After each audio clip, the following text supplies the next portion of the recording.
Now, Najma's update on the Narok accident has highlighted a move by the Law Society of Kenya to eject the traffic commandant Samuel Kimaru, accusing him of negligence in arresting road carnage. Of course, this coming with the backdrop of yesterday's unfortunate accident that left 42 people dead. And to bring us up to speed with that new move is LSK CEO Tom Omboya. Thank you very much for joining us. Thank you. What exactly are you demanding from the traffic commandant?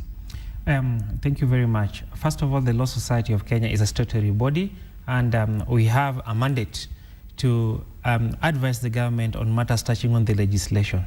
Today, the chairman of the Law Society of Kenya did release a letter to the traffic commandant demanding a work plan on how he intends to address the issue of road carnage, because so many people have died. This year alone, we are now hitting 1,700 lives lost. All right.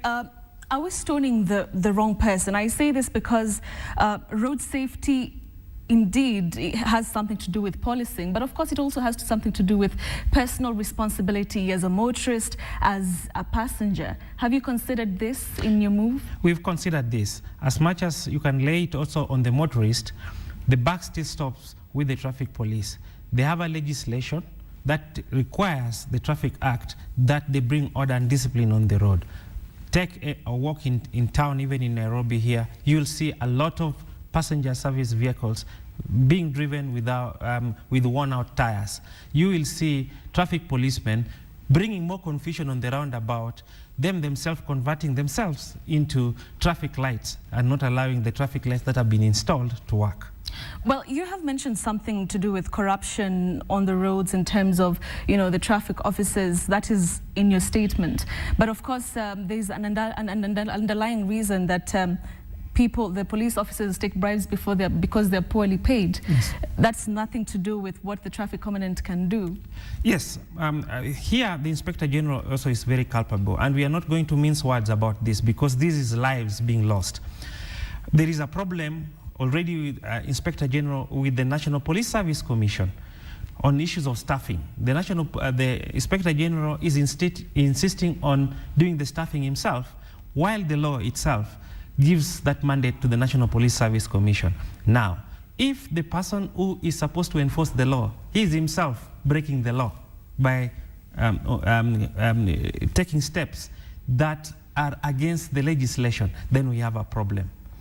So are you saying that apart from the traffic commandant, there are also other culpable people who probably should be at the center of your move? Definitely. The Inspector General cannot escape this. Today, we woke up to the news that a head of somebody who has been killed, and hands have been deposited at the doors of the chairman of the National Police Service Commission. This is intimidation. We have not seen the reforms that were required to be done in the police service.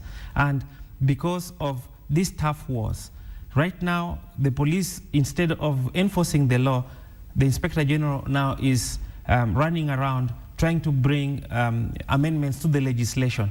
Already, the National Police Service Commission that recruited him, the Inspector General is saying is not competent to do the staffing. We're running out of time, yes. But finally, what is it that you want the traffic commandant to do? You have given him some sort of ultimatum. Yes. If you can just outline what exactly. The Law Society is demanding a work plan on how to address the road carnage within 30 days. Failure to which we have put mechanism, and we have appointed a lawyer, Ndegwa Wamuti from Mombasa, who will be leading litigation in this aspect for the purposes of removing the culpable officers for dereliction of duty in accordance with the penal code. All right. Thank you very much for your time. We'll be following up on that new move by LSK to indeed eject the traffic commandant Samuel Kimaru from his office, because they say he is basically unfit for his job. We'll be